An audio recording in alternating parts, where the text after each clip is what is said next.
Halo teman-teman, hindarilah judi dan semua bentuk judi termasuk judi online. Sebab judi hanya akan membawa sengsara dan derita. Jika kalian melihat komentar spam bot seperti ini, mohon bantuannya untuk melaporkan komentar ini dengan cara seperti ini.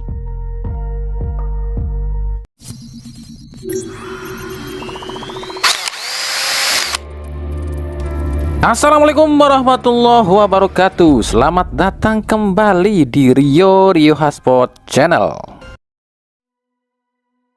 Kita bahas yang lagi rame nih belakangan ini. Nungguin ya? Ngapain sih nungguin sesuatu hal yang disetting? Yang pertama soal kegaduhan yang dibikin oleh akun Cat Warrior Indonesia yang diposting ulang sama akun Forum Wasit. Yakni soal katanya pemain baru Persib Sergio Castel baru diverifikasi tanggal 4 Februari, sementara batas verifikasi pemain baru itu putaran 2 itu tanggal 30 Januari 2026. Itu katanya. Gini deh ya, kita bahas secara logika aja. Yang pertama, kenapa cuma pemain Persib yang disenggol? Kan tim lain juga ada. Yang diumumkannya tanggal berapa? Tanggal 6 Februari 2006. Contohnya siapa tuh? Gian Mota dari Persija itu tanggal 6 Februari loh. Sirus Margono juga tanggal 6 Februari. Lalu juga siapa? Ada Rio Matsumura juga tuh di Bayangkara FC. Soyamamoto juga dari Persis ke Bayangkara itu tanggal 6 semua. Lalu Ivar Jenner juga Dewa United. Tanggal berapa tuh? Tanggal 5 apa tanggal 6? Kenapa pemain-pemain tadi nggak disenggol padahal batas waktunya juga udah kelewat dari tanggal 30 Januari? Itu secara logikanya. Dan faktanya saat ini Sergio Castel udah terdaftar tuh di PT Liga tanggal 6 Februari kemarin itu. Kenapa cuma Sergio Castel dan Persib yang dicecar? Itu secara logika deh, kecuali memang ada yang nyuruh.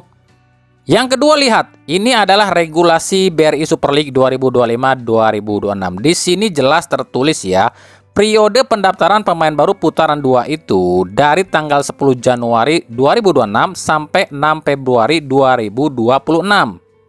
Kemudian di akun si Cat ini memposting surat dari Yunus Nusi soal deadline pendaftaran pemain baru yang diberitahukan tanggal 30 Januari 2026.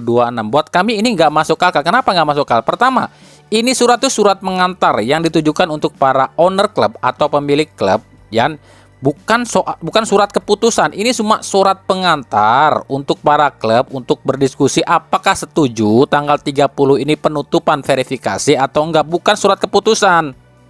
Tapi kan kita nggak tahu ini para klub setuju apa enggak dengan keputusan tanggal 30 Januari 2026 ditutup verifikasinya. Kenapa demikian? Faktanya, kenapa bursa transfer ditutupnya tanggal 6 kalau memang bukan permintaan para klub? Itu secara logika simpelnya.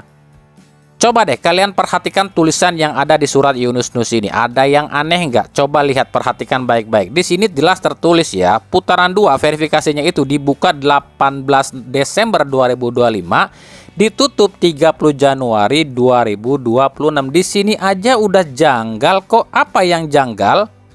Ya janggal lah, gimana klub mau ngedaftarin pemain baru tanggal 18 Desember coba. Sementara bursa transfer putaran 2 aja dibukanya 10 Januari. Aneh nggak? Di sini ditulis 18 Desember 2025. 18 Desember 2025 itu masih putaran pertama atau akhir putaran pertama. Di sini aja udah janggal. Bursa transfernya 10 Januari, masa daftarnya 18 Desember. Mau daftarin siapa? Wong bursa transfer aja belum dibuka, gimana klub mencari pemain? Lalu di tulisan yang diposting ya, postingan sebelumnya yang dihapus itu, dia bilang kode etik kepemilikan klub Persib. Sejak kapan kepemilikan saham Persib diposting di orang luar? Jadi intinya kalau buat kami soal kisru ini cuma satu pertanyaan kami. Siapa yang memerintah orang-orang ini buat lakukan aksi-aksi ini? Nah, di sini Forum Wasit pernah bilang ada orang dalam PSSI yang bilang situasi ini diduga merupakan sebuah kepentingan sang ketua umum. Lah siapa orang dalam PSSI-nya? Kalau Forum Wasit berani bilang ada orang dalam PSSI yang bikin hal seperti ini, ya sebut siapa orangnya, sebutin aja biar sama-sama diklarifikasi sama si orang dalam PSSI ini. Bener apa enggak? Kalau gini ya cuma apa? Cuma menjadi apa? Cuma menyudutkan satu belah pihak, bikin gaduh doang. Kalau memang berani bilang ada orang dalam PSSI, ya tunjukin siapa orang dalam PSSI-nya yang bilang kayak gitu.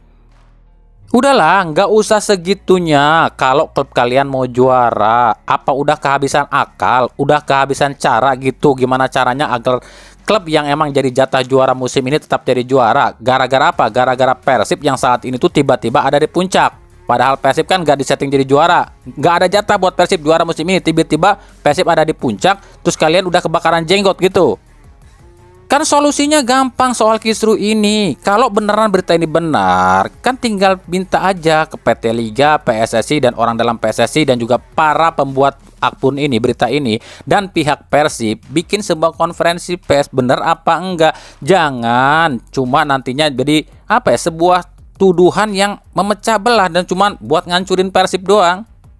Sekarang gini deh ya, khusus untuk akun forum wasit nih ya, untuk juga akunnya Cat Warrior Indonesia dan segala sesuatu yang berhubungan dengan federasi dan wasit ya. Daripada kalian sibuk nyinyirin Persib, sibuk nyenggol Persib, yang kami pun nggak tahu kalian ini ada yang bayar atau enggak, ada yang nyuruh atau enggak. Kami nggak bilang ada yang bayar, cuman nggak tahu kemungkinan ada apa enggak, kami juga nggak tahu ya.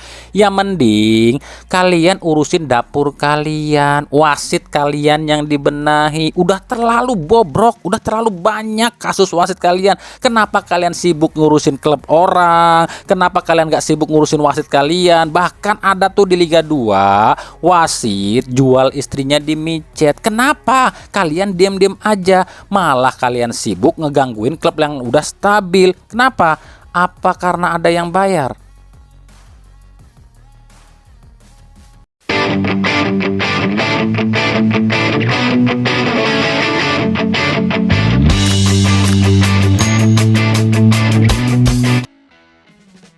Yang kedua yang lagi rame soal ada sebuah kelompok supporter asal Solo bernama Surakarta 1923 yang posting katanya nggak mau damai nih dengan Boboto. Ini ya postingannya, silahkan baca sendiri.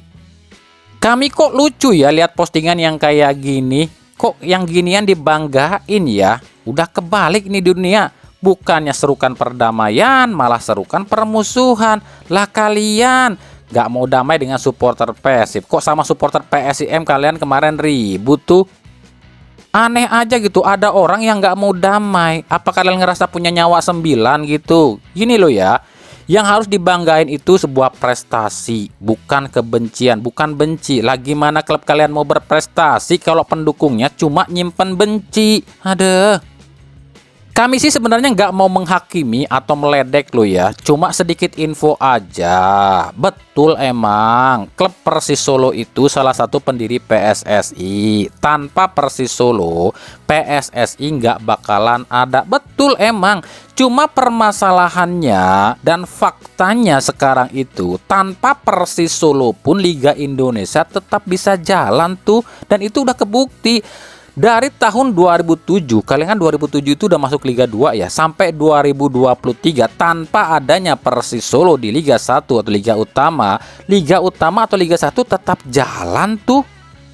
Artinya apa? Dengan status klub kalian yang bisa dibilang mau ada di Liga atau enggak, itu enggak berpengaruh sama Liga. Apa pantas supporternya sebarkan hal seperti ini? Ingat, 1000 kawan terlalu sedikit, tapi satu musuh terlalu banyak. Coba perhatikan tulisannya baik-baik. Penolakan tegas terhadap ajakan damai yang datang dari sebagian supporter Persib. Ada yang aneh nggak? Yang ngajak damai itu supporter klub terbesar di Indonesia. Ngajak damai lo ya dengan sebuah kelompok supporter yang kecil di Indonesia. Kok aneh ya? Kelompok yang besar ngajak damai ke kelompok yang kecil tapi ditolak. Kan apa namanya kalau gini?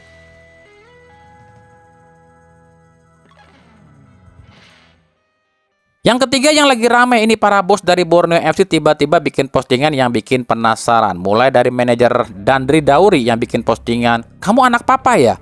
Terus juga bosnya Borneo FC yang bikin postingan nunjuk dengan caption, "Hiyak." Ya kami nggak tahu nih postingan ditujukan buat tim mana atau supporter mana ya. Karena kan kemarin lawannya Bayangkara FC. Apakah nyindir Persib yang dapat penalti lawan Malut yang hampir saja bikin Borneo ini nggak bisa mepet Persib? Atau apa nih? Kami nggak tahu lah, entahlah. Tapi ya nggak tahu deh, agak lain emang sepak bola kita. Nggak klub, nggak supporter, nggak para bos, pada baik son. Yang keempat, ini orang kemana ya yang bikin video ini nih? Sederhana tapi Persib Bandung nggak bisa guys ya. Akhirnya resmi Ivar Jenner akan bergabung dengan Persija Jakarta dengan 7,3 miliar rupiah bos. Gila sih ini, gokil boy ya. Persija diam-diam akan melakukan kejutan-kejutan dan akan melakukan hal-hal yang sangat mengejutkan untuk semua pendukung sepak bola Indonesia. Gila sih ini ya. Sederhana sih ini, tapi yang sebelah nggak bisa boy ya. Gila, Ivar Jenner. Kenapa nggak bikin video saat Ivar Jenner malah ke Dewa United? Kan dia bilang Ivar Jenner digaji 700 berapa 7,5 miliar per bulan. Lah, kok nggak bikin video sekarang? Kenapa? Nah, apa namanya nih manusia yang satu ini? Ini yang kami bilang, kalau dia ngakunya manusia tapi lebih mengedepankan kebencian dan ego dibandingkan otak.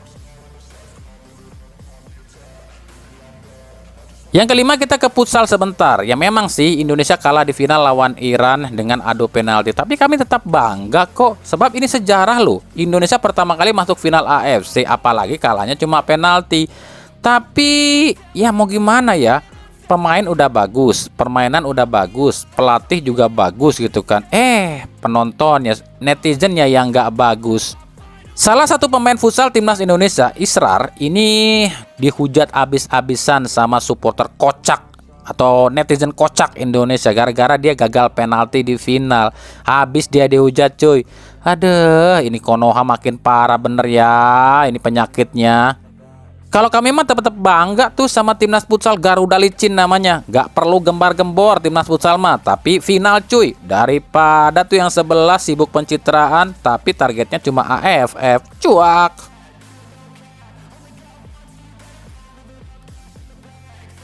Kemudian saat kami live kemarin pun ada yang tanya perbandingan antara Layvin Kurzawa dengan Jean Mota di Persija. Kami pribadi nggak bisa membandingkan antara Kurzawa dengan Mota. Karena apa?